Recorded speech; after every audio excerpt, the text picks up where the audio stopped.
Okay. Hi, I'm Jeff Abramo with the AARP. I am here with Frank Abagnale for a special live edition of Your Life at 50 Plus presented by AARP. Glad you could join us today. And if you're watching this on an archive, glad you're joining us whenever the day is. We are here to talk today. You're actually doing a presentation here this evening at the Alora in Edison, and we'll be talking about scams and fraud. And why don't you tell us what we're talking about tonight? Well, this is a unique opportunity to me. For the last 40 years, I've been speaking about fraud, but just fraud against governments and corporations and banks. So in the last couple of years, I've gone out to 20 cities on behalf of AARP, who's provided my programs to just anyone off the street. You don't have to be an AARP member, about protecting yourself from crimes committed against consumers. So whether it's the grandparent scam, the IRS scam, or the sweepstakes scam, what we try to do is simply through education tell and explain people how these scams work, so when they get that phone call, they get that letter, that email, they know how to deal with it. And that's strictly the best way to fight crime, is through education. And I'm very fortunate that AARP knows that, and they've taken me as a resource to go out and help educate people about those issues. Now, Frank, the early years of your life were actually chronicled in the Hollywood movie Catch Me If You Can. Really, really great movie, really popular. But that movie was actually based on a book you wrote, correct? Yeah, it's based on a book written in 1980 by the same name, Catch Me If You Can. Steven Spielberg actually bought the rights to it when he was back making Jaws.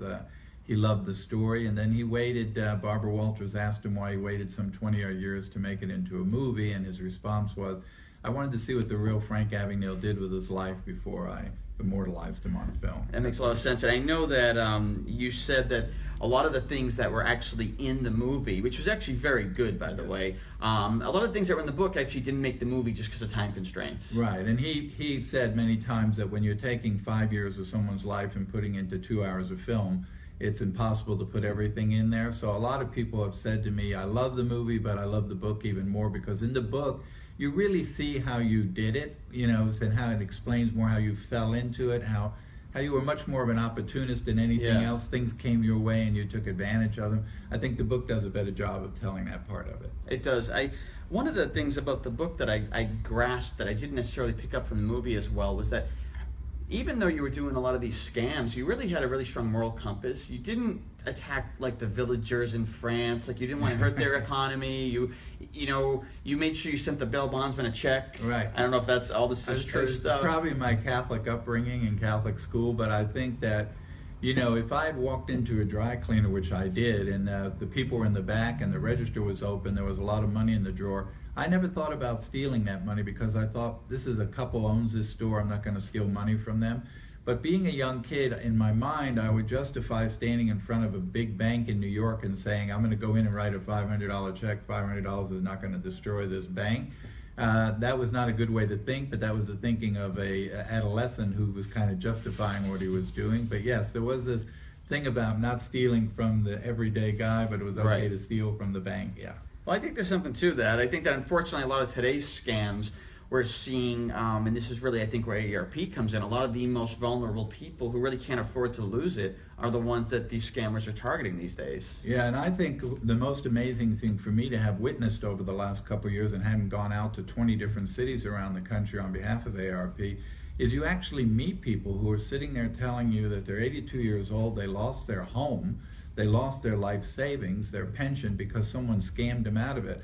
And many times that scam artist might be one in Russia sitting in their apartment with a laptop and doing all of this over the phone or through email. So it's very important to help people make sure they don't fall victim, because once you lose your money, you're never going to get your money back. The police may catch the scam artist, they may send the scam artist to jail for 20 years, but you will not get your money back. Great. Folks, we're live here on Facebook on Tuesday, December 6th. If you're watching now, feel free to ask a question if you have one, and we'll try to get to it.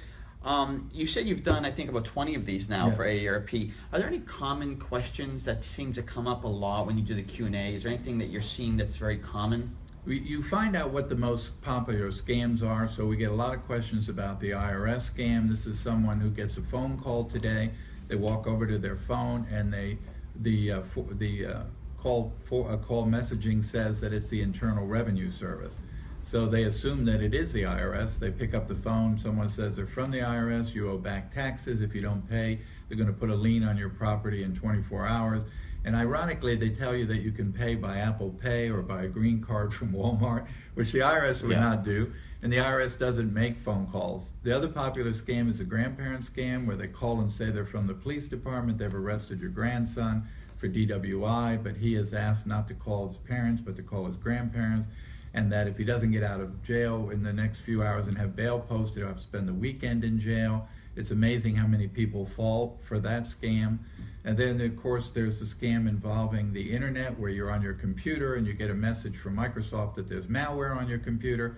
Call this 800 number. You call the number and they tell you they need to fix it, but there's a fee involved, so they need a credit card number. And many times they take over your computer and they are able to steal all your data, etc. on it. Most all these scams, what you always notice about the scams, all of them consistently, is everything is immediate. You have to do this right now. You have to send me the money within the next few hours. You have to make a decision immediately on the phone. So I just remind people that just because the caller ID says police department, IRS, doesn't mean it's the police department or the IRS. That's very easy to manipulate with simple software. So take just a moment to verify. All you have to do is pick up the phone book, look up the Internal Revenue, call them, look up the police department, call them. It takes only a minute to check something. If I say I'm from your bank and I tell you the number to call me back, you don't call me back at that number. You turn your credit card card over and you look at the number on the back and you call that number and ask for me. It just takes a minute to be a little smarter. Yeah, you mentioned the last scam you mentioned was that Microsoft, that tech support scam.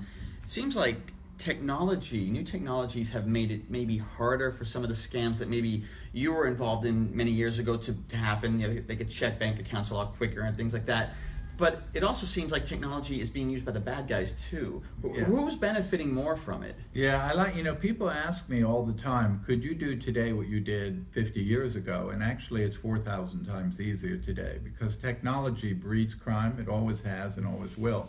So all the things I did, I only really had a telephone. So whether you call, everything I did was done by a phone. But today you have the internet. You can do it from anywhere in the world. You can be thousands of miles away.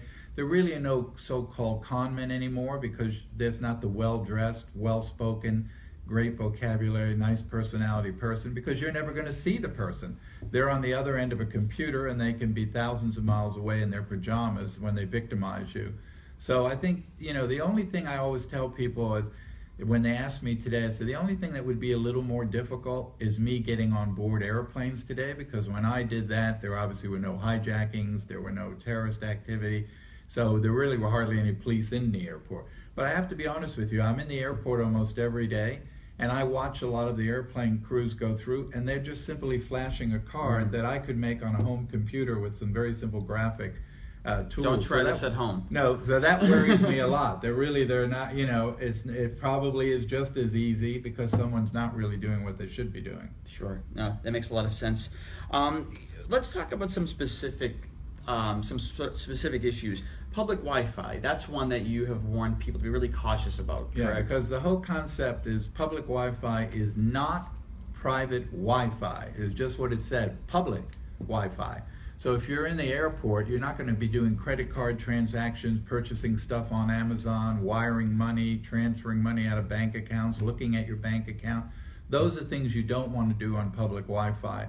There are little devices that you can carry into the airport, put behind a water fountain, and that takes over the Wi-Fi of that network. So you're not even on the airport's network, you're on the criminal's network. But even on the airport network, again, they're telling you that it's public Wi-Fi, so you're not supposed to be doing business on it, and you got to be careful what you say in emails on it, because I could be sitting just a few seats away and picking up everything you're doing. So just remember that public Wi-Fi is not private Wi-Fi. I think we may have a question. Sure. Someone asked, how can someone have their home stolen out from under them? How can someone have their home stolen from under them? I guess, are there any scams that you know of where people are actually losing their homes? Well, there are scams where people fake mortgages and they sell homes that they don't own. As you know, there are a lot of scams where I take a picture of your home and I tell you it's for rent, and I use that really basically overseas in London and Paris, and tell people that are coming over to visit New York, you can rent this house in New Jersey for this price from me, and then I need a deposit on the house and they make a deposit, then the folks show up and they knock on the door and you go, no, my house isn't for rent, this is my home. So there are a lot of scams like that, and yes, you could fake and put a mortgage on a house that's not your house. Mm-hmm. So again, this is why we have title companies and things to back check all of those things, but so you have to be a little careful about those things as well. You know, our AARP is 50 plus, but we have a lot of folks who are 65 plus, clearly. Back in 2012, you testified before Congress about Social Security numbers appearing on Medicare cards. Right. Talk to me about why that was a risk. I know that's being changed. Well, actually, I've done this several times. First, I had a problem several years ago because the IRS sent out the 1040 booklet to 150 million people every year. And on the outside of that booklet cover was your name and address on the mailing label, and the number above it was your Social Security number. I thought that was absurd, but it took me quite a while to get them to change it. Then I attacked the problem of Social Security numbers on military ID cards because I would sit in the airport and watch duffel bags come down on the baggage rack with the soldier's name on it and their Social Security number stenciled on the side. We finally got them to Department of Defense to switch away from the Social Security number. And of course, now I'm really concentrating on Medicare and Medicaid to get the Social Security number off the Medicare card, because every time you show it to someone, they're writing down your Social Security number and your information. So on July 15th of last year, they finally have acted now to remove the Social Security number from the Medicare card. So our Office of Government Printing, which we now call the Office of Government Publications, it is basically designing a new card. It will be a plastic card with a chip in it. Your Social Security number will not be in the card. So that's a good move forward. So it shouldn't take, though, some of these things to me are just common sense, and so it shouldn't take that long to explain to somebody, this is why this is not a good practice, you need to change it. Yeah, I mean, we hear a lot of questions from people who really want to know who actually needs your Social Security number. A lot of times doctors' offices will ask for it, when really I think they should just need an insurance ID. Yeah, actually what's interesting to me, if you go on the internet and say, when am I legally required to show my Social Security number, and you ask Google that, it ends up with about 5 times in reality. And that's of course to tax offices, government offices, federal, county, state, and city, to a police officer. When sometimes applying for a job, you need to provide your Social Security number. But what is amazing is, in the doctor's office started years ago when doctors used to actually give credit. So I came and said to the doctor, I can't pay you in full today, but can I pay so much today and so much next month? So they used your Social Security number to go check your credit. But today, obviously, doctors don't really extend credit, and so they really don't need your Social Security number. So this is just a bad habit. When I was a kid, you didn't get a Social Security number until you got a job. So you were 16, 17, 18 years old. When you did get that number, only 3 people knew it: the government, you, and your employer. Today, you don't leave the hospital without a Social Security number. And people are constantly asking you for that number, and obviously it goes out and people get that number, and that's how these numbers have gotten out into the marketplace. Makes a lot of sense. If there's one thing, one tip, one piece of advice, one nugget of knowledge you want people to walk away from tonight, what would that be? I always tell people, please be a little bit skeptical. There's nothing wrong with being skeptical. You want to stop and verify. Just like a good journalist doesn't just take your word for it, they go verify the information that you gave them. It's the same way with you. If someone calls and says you're a bank, then you simply say, well, let me call you back. And when they give you the number, you don't use the number they gave you. You go take your credit card, turn it over, look at the 800 number on the back of that card, and call your bank, or look up the phone number in the yellow pages, call the bank. If I'm from the IRS, basically call and verify with the IRS. Look up the phone number, don't take the number they give you. It takes just a minute to simply check something out, to verify something.